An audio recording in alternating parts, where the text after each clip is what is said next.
James. Bevan is Chief Investment Officer at CCLA, and he joins me now. James, thank you so much for coming in the studio. Right, BSkyB, are you thinking that there's a little bit of a buying opportunity here, or are you in wait-and-see mode? Because actually we don't know how the hearing will do, we don't know what James Murdoch is going to be saying, and we don't know if he'll stay on as chairman. I think those are sideshows relative to the fundamental value that BSkyB now represents as a huge buying opportunity for long-term investors.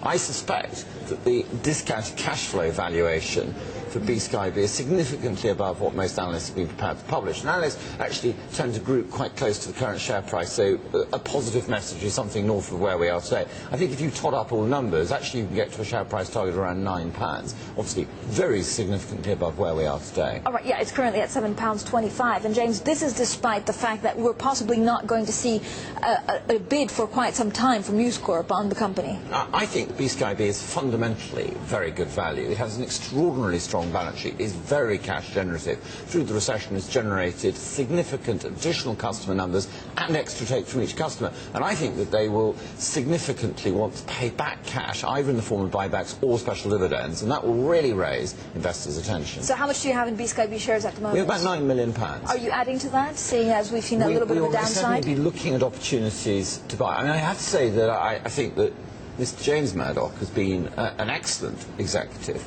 and we shouldn't get carried away in saying, well, should he remain chairman? I mean, there are issues of honesty, integrity and probity, and if those are found wanting, clearly he will have to stand down. But all else being equal, if he is found to be satisfactory on those counts, I think he has been an excellent chairman. But is it not going to taint the company? I was speaking to an expert in terms of brand management just half an hour ago, and he was telling me the problem is that that family is now tainted with things that you don't really want to be tainted with as a shareholder and also as a company. Do you know, I don't agree with that. I look at the fundamental strength of the BSkyB proposition to the customer in the street, and I think the customer in the high street says, well, look, actually, the BSkyB proposition is spot on for what I want. It's a pricing point that I find very attractive, and I am prepared to vote with my wallet and continue to buy. And I absolutely do not expect customer numbers or take-up of services to decline on the back of the very, very difficult news flow that News Corp has quite rightly faced. So, James, you fundamentally believe that actually the company is undervalued. Will you be watching the testimony at all?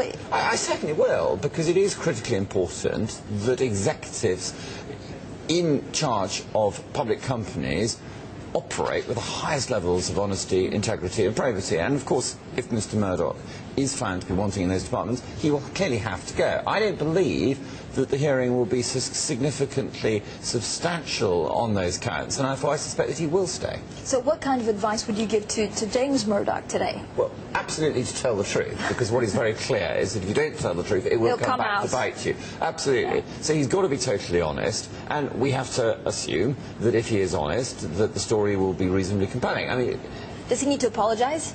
Do you know, I think a bit of humility and a bit of apology goes a very, very long way. And it is clear that if you are in a position of seniority in a company that does wrong, even if you are not directly responsible, you should say sorry.